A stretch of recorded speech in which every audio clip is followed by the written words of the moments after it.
The state should cap the PFD at $1,000, and I have 3 reasons why I think this. First, the state needs to stop draining its savings.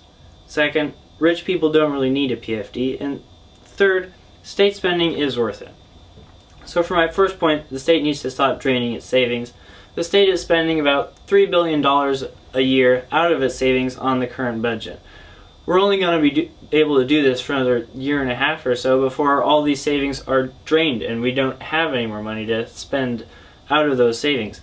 And so after this, we can either sell what's making us money, we can sell our bonds, our stocks, and our real estate and use that money, or we can cap the PFD to $1,000 and have all of this extra money to be spending on the budget that is not out of our savings accounts, that is not out of our real estate bonds and interest, that is not being sold.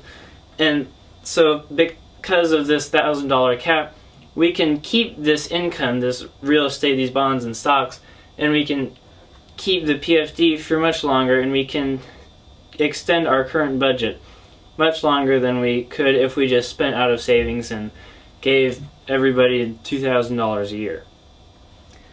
And my second point is that rich people don't really need a PFD. And maybe even top 50% of people, the 50% of people that have the highest income in Alaska, they see the PFD as free money. They see the PFD as money they can spend on luxury goods, like going out to the Captain Cook Crow's Nest and spending $60 on a dessert, or buying a new TV, or getting a nicer car than they might otherwise want. But the bottom 20%, the bottom 30% of people are seeing the PFD as a way that they can spend their house bills, or spend their utility bills, or buy better food for their family, or buy like green food and not just the fast food and food at Walmart that they're normally getting. And so capping the PFD at $1,000 might take away from this once a year check that people are getting, but because we're taking that money out of the once a year check that the top 50% of people are getting, we can invest that money in care for people in lower income households. We can invest that money in people that already need care even with the PFD.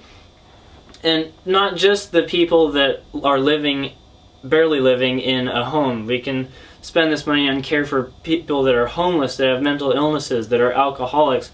We can spend the part of the state's money on helping these people get out of and get above the poverty line and get houses and contribute to the state of Alaska.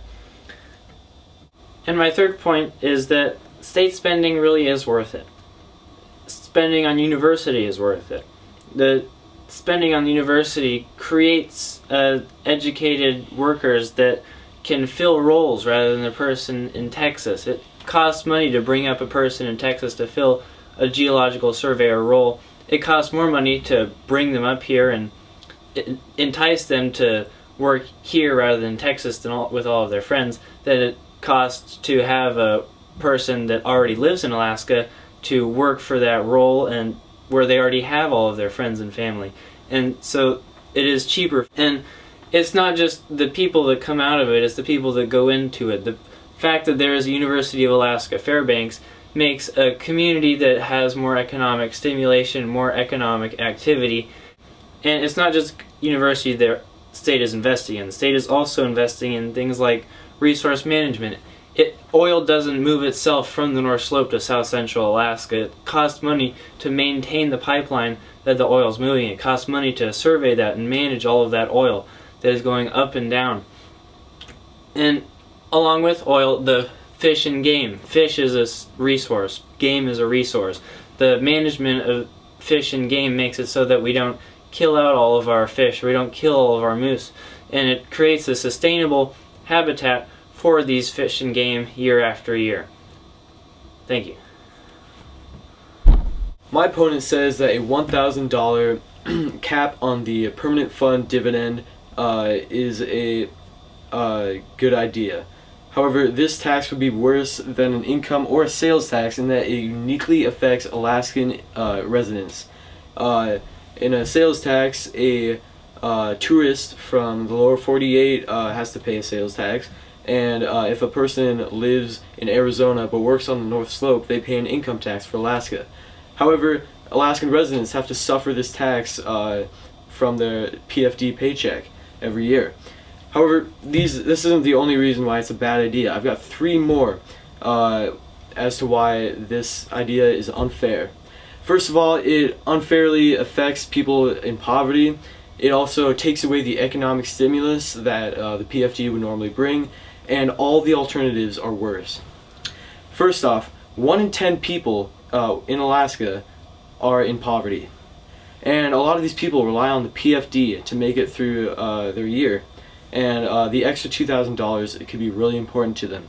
And so if you just take away $500 from every single man, woman, and child in Alaska, it's not fair to the lower income households, and it affects the lower income people more than the upper income. Next off, capping the permanent fund dividend would also drain the economic stimulus that it would normally bring. $750 million would be taken out of the Alaskan economy every single year, and this money could be used several times if it stayed in Alaska, which then means it could create a multiplier effect.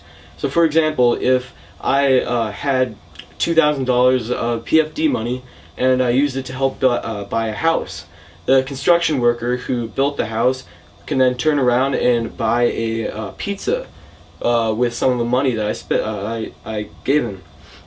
And then the pizza place, say Moose's Tooth, can take that money and then build a rock gym with it. And then in the end, it generates even more revenue, and it's also great for the community. So $1 of PFD money is actually more than $1. So that's why if we cap the permanent fund dividend, it loses this multiplier, which is bad. And even if it is capped and the state takes the money, all the alternatives are worse than letting the economic stimulus grow. So, for example, let's say we do cap it and the state spends it on the least worst thing they could do.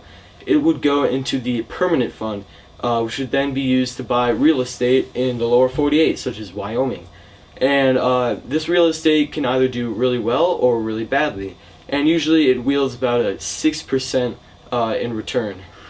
And so for every $1 that you put into the permanent fund, you will get $1.06 back. However, this is clearly inferior to just letting it stimulate the Alaskan economy. If you can have $1 multiply, and if a $2,000 to build a house can also build a rock gym and stimulate the economy there even more, that's worth way more than an extra 6 cents.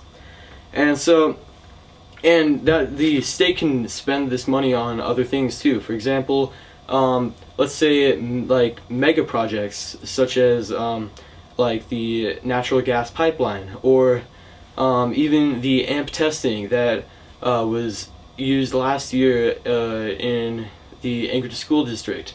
It ended up being a $3 million waste of money and time. And so we're spending money to waste our students' time.